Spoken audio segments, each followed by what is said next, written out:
pangutana sa ato ang follower. Attorney, kalabad ug o niining among usa ka igsuon.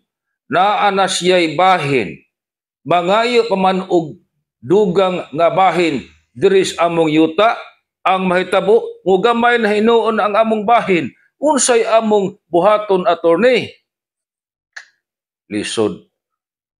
Tungod kay duna mo igsuon nga dunay bikil sa iyahang utok, pareglahan mo. Abing maayo, no? Sabutin ninyo og tarong kanang inyuhang yuta. Ug magkasinabot lang mo og tarong nga mga managsuon, di gyud na laban.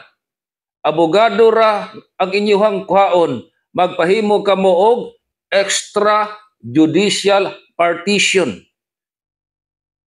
Bahino na sa abogado ang inyuhang yuta. Ikaw man, ana, wa nagilaban. O, di mo sa pangadlaw, human yung problema. Pero og kamo, dili magkasinabot, kay ang inyuhang usa ka igsuon magpadugang pas bahin, isa ka gayon ang kaso nga tuskorte. Gitawag ka na og judicial partition of property. Na, ang huwis na ang inyong pabahinon sa inyong yuta.